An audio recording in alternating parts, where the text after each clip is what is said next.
Yo, what is going on, guys? And today I want to talk about the Boston Celtics and how I really think their big man problem was just exposed against the 76ers.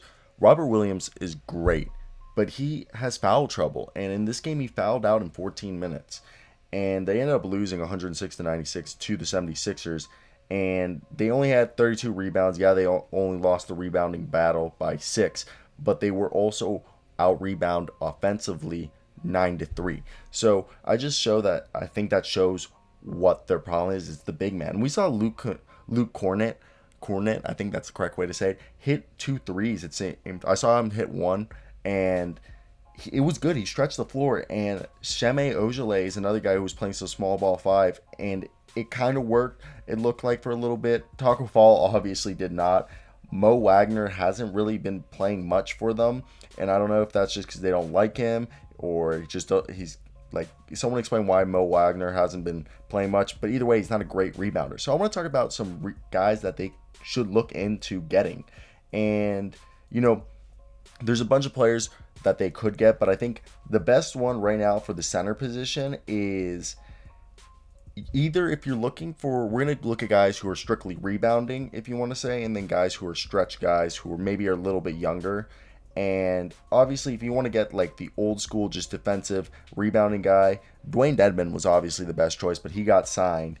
And now you're left with guys like Ian Mahinmi, Jordan Bell. Really, if they want to see Paul Gasol, but Paul Gasol doesn't really offer rebounding, nor does Jordan Bell. Tyson Chandler's old. John Henson signed with somebody. And there's Miles Plumlee, who he's an unathletic big man who's poor scoring touch, but he can add some rebounding and play some defense against low post centers. And I think now, really, Ian Mahinmi is a solid backup who has a lot of playoff experience, and he knows his role and doesn't try to do too much. And his 2019-2020 stats were 7.4 points per game with 5.7 rebounds and 1.3 assists per game. So that's not bad, and he's a good screen setter. There's Norvel Pelle, who last played for Cleveland, and he's a younger guy. He's just more of just like a Kenneth Faried type guy.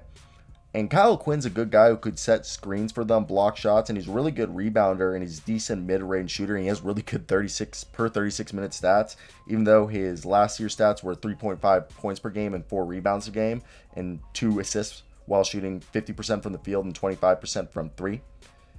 And there's Thon Maker, who could really fit in there, stretch the floor. He's a high energy guy who could be an above average shot blocker for them and can defend out in the perimeter and can defend these quicker big men. He's a long, bouncy, high energy guy.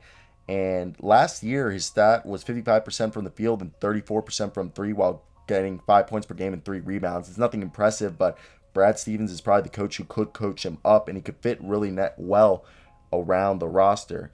There's one guy that I really like is Justin Patton, who just got released by the Houston Rockets, and he played a handful of games and he looked really impressive for them. He had in this year for them, he played 13 games for 19 minutes a night, had 5.4 points per night, shot 26% from 3, 41% from the field, 4 rebounds, 1 assist, about a steal and a block a game. And he had a couple nights where he looked really, really freaking good, and it was fun to watch. And I think he could be another guy that could be coached up by our guys on Brad Stevens and them. So that's just one person. Then if you look into the G League, there's Scala Labassiere, yeah, I hope I said that correctly, who's shooting 20% from 3, but he is getting he's not like impressive or anything, but he did show he's a young guy. He's somebody interesting that they could fit. These are just all options they could bring in.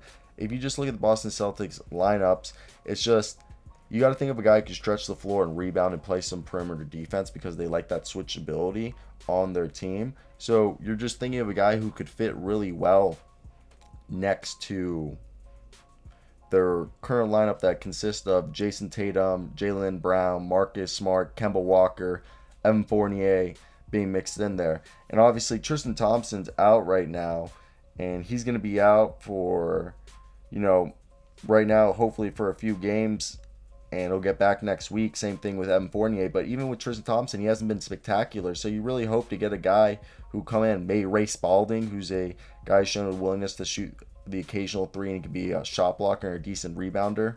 Amari Spellman's been playing really well. He's shooting 25% from three, but he has been grabbing decent amount of boards in the G League, which is 5 in his 20 minutes a night. So he's not hasn't been spectacular, but he's a stretch guy who, he was on the Golden State Warriors, and they basically gave up on him.